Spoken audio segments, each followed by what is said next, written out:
Before we begin, I need to warn you. This story is not for the faint of heart. If you enjoy true horror and twisted legends that keep you up at night, like this video, share it, and leave a comment with your scariest thought. And most importantly, subscribe now, before the next soul disappears down the Devil's Crossroad. Deep in rural Mississippi, where the highway cracks from heat and silence rules the night, there's a place locals call the Devil's Crossroad. It's not on any modern map, but everyone born within 50 miles knows to avoid the forked road that appears only when the moon is black. It's said the crossroad moves. You won't find it unless it wants to be found. But if you're lost, alone, and driving past midnight, it might just find you. And once you turn down that path, the trees start whispering. Not with wind, with names. Your name. They say the devil built that road to bargain for souls. The first to walk it was a man named Elijah Croft, a blues musician in 1932. Desperate for fame, he turned down the path when no one else dared. The next week, he played like a god. The week after that, he vanished. That pattern continued for decades. Disappearances, odd talents, sudden riches, always followed by silence. No one ever returns from the crossroad. Not really. Sometimes their voices echo in the night, carried by the wind. Some even knock at their own doors. A sheriff in 1957 went to investigate after a teenager disappeared near the county line. They found his patrol car empty, still running, with his radio repeating one chilling message. He said my name. He said my name. He said my name. The town tried to bury the story, like they always did. They paved over parts of the old road, cut down trees. But the path always came back, stronger, meaner, more alive. The soil itself was cursed, and the air carried rot. In 1989, a group of college kids made it a dare. Spend the night at the crossroad and record what happens. The camcorder was found 6 days later, duct-taped to a tree. Inside were 27 minutes of screams, followed by whispers, each calling a name. Theirs. Then, silence. Black screen. One last frame. Just a face. Pale, hollow-eyed, mouth open wide like it was swallowing light. Experts claimed it was a camera glitch, but locals recognized him. Elijah Croft. The first. And so the legend grew. No one drives alone past Briar Hollow Road. Not unless they have a death wish, or something to trade. The crossroad offers things, talent, riches, power, but always for a price. And the devil never forgets a debt. Rachel Moore didn't believe in the story. A 28-year-old journalist chasing her next viral piece, she laughed at the warnings. But that changed the night she saw the turnoff appear on her GPS, when it had never been there before. Rachel followed the arrow on her GPS, confused. The road wasn't listed by name, just route unknown. Her headlights flickered as she turned onto the path. Trees leaned in unnaturally close, their limbs twisted like reaching hands. Her radio hissed. The GPS blinked out. She drove slowly, her instincts screaming. Yet something compelled her forward, like a whisper in her bones. She didn't realize she was holding her breath until a figure appeared at the roadside. A man in an old fedora, eyes dark as pitch. He didn't move. He just smiled. Rachel swerved, heart pounding. But when she looked back, he was gone. Just trees and fog. Her phone was dead. The car dashboard glitched. She thought about turning back, but the rearview mirror showed nothing but endless road behind her. Blacker than night. The air turned colder.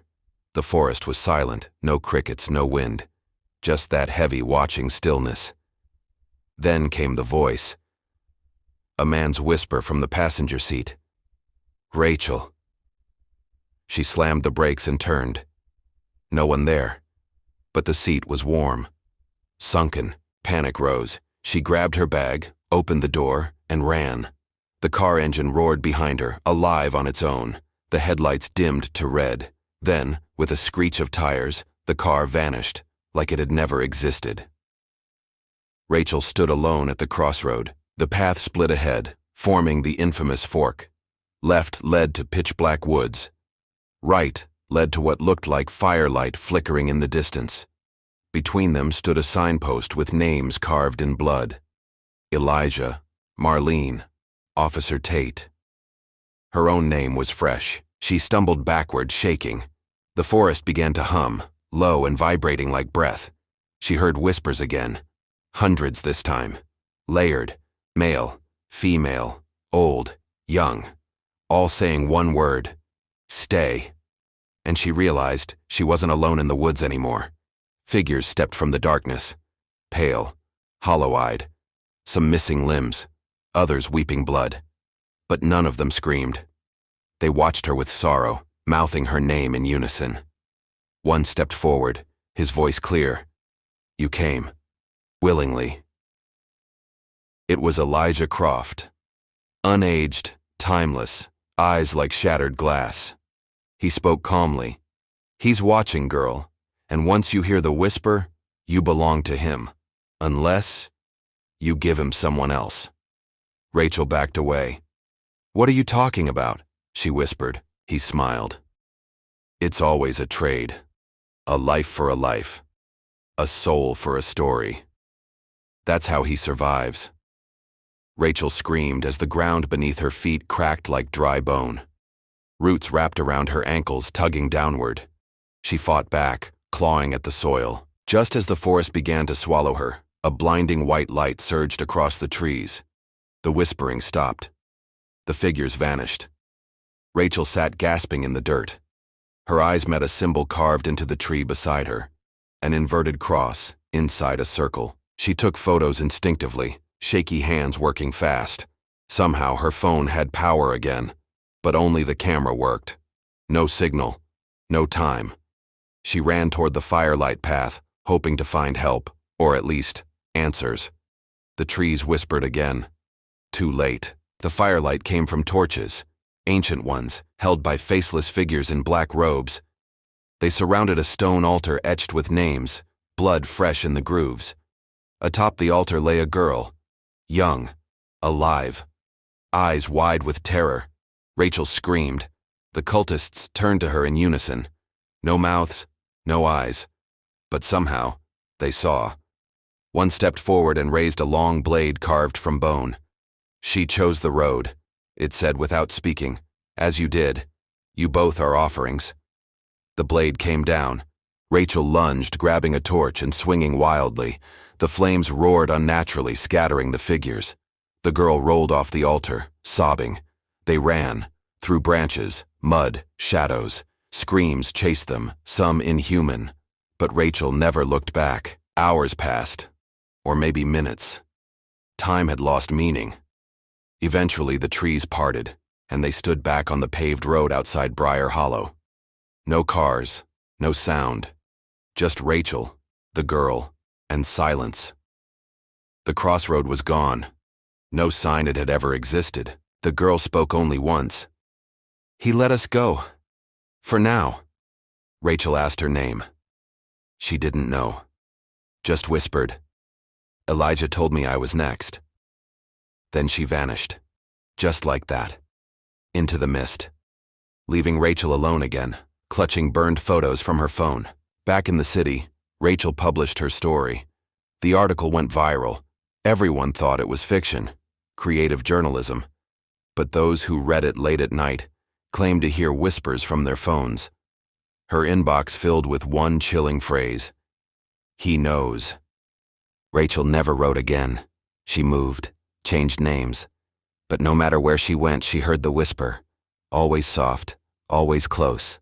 Sometimes from the closet, sometimes from behind her shower curtain, sometimes from her own reflection.